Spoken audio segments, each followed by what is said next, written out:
Morning guys, I'm actually not prepared anything, but I'm just going to say what the industry is and what it took me to reach here. And particularly want to thank Anthony and Chef because it's because of them that I'm here. I'm extremely happy to be here to see you guys because I still remember 18 years back I used to be on the other side and I used to be sitting there and not knowing much about hotels. And today, so it's normal. Don't get panic because you start your journey today. So I just wanted to say, from here, it's going to be very critical. The next 5 years is going to be very critical for you guys, because whatever you do with your, willingly and passionately, and then nothing can stop you from your success. Because I just wanted to share my experience. When I started off, I used to do a lot of night shifts because then I was doing front office operations. So I used to think, my cousins used to be at home on a Sunday evening and they used to say, hey, listen, don't go, just bunk. So then I used to, it used to be very difficult to walk up to the office in the night, but I can still imagine that with half-hearted, I used to walk in the night around 9 o'clock. Our shift starts at 10. So we go to office at 10 and then, all your family and your cousins are at home. So it's with pain-stricken heart go to office. But what I want to say is, for to get something, you have to sacrifice something. So, how many of you will, like cricket here? Okay. Although I don't see many of them like cricket, I just want to give you an example. So, if Tendulkar had to, he was one of the best batsmen in the world, and if he had to sustain for 22 years, it was not easy, right? He had to get up in the morning at 4 and probably do a lot of hard work, training. So it's just like that. So I mean, if we were all, in the New Year's Eve, if we had to make fun, then who will look after our guests? So even in my career, it was only after 10 years that I was away from my family on New Year's Eve that, these days I can say I have a luxury of not working on a New Year's Eve, but it's not going to be the same for the first initial years. But that's okay because you've given something and you get something, right? So I ask you to do your best and don't get hassled. And the best thing which I wanted to advise is communicate effectively, because it's what you communicate is going to make the difference. Irrespective of what you're going to be, are you going to be in F&B service, front office, sales and marketing, or chef?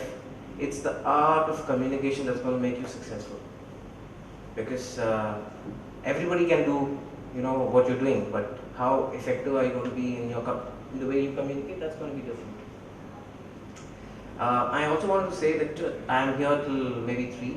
So in the afternoon, I'm going to be here and the college. If anybody wants to, ask how to get to revenue management, I'm happy to walk you through and say what is to be done to get to be a successful revenue manager at the hotel.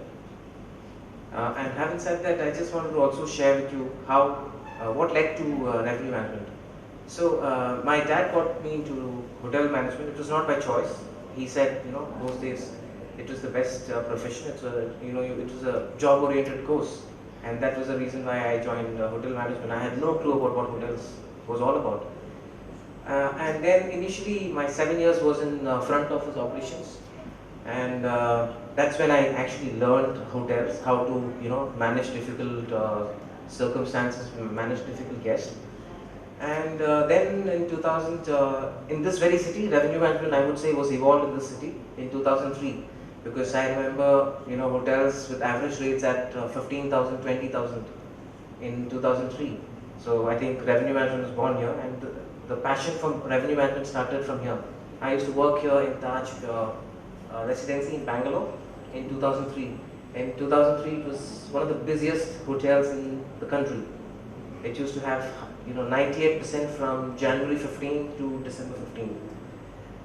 So yeah, revenue management was born here, and it was always that the next bubble. So revenue management was evolving, and all of a sudden, I had this inclination towards numbers. So I thought, why not get into revenue management and sales and marketing?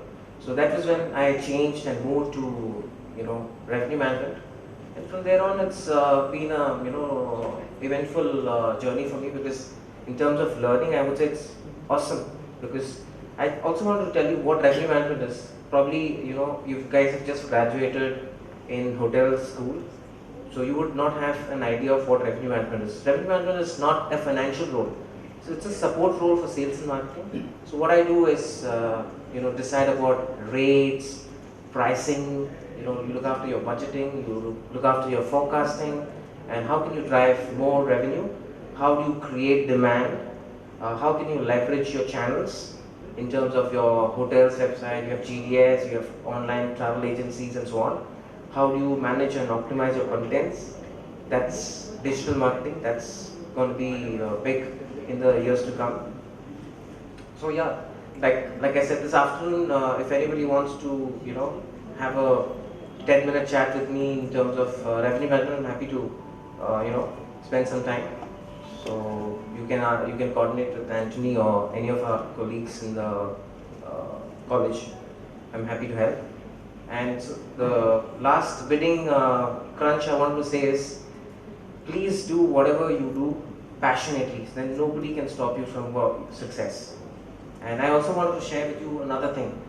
Now, after spending 18 years, I can do nothing other than hotels. I know I can only speak about RevPAR, RGI, ADR, and that's it. I don't know anything but then I enjoy doing it. So whatever you do passionately, and then it's just, then you won't feel like, oh, Monday is coming. You won't feel, oh, Monday's office jana hai.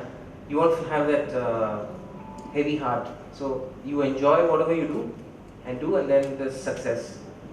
So I'm not going to talk much. I wish you all the best and have a bright future.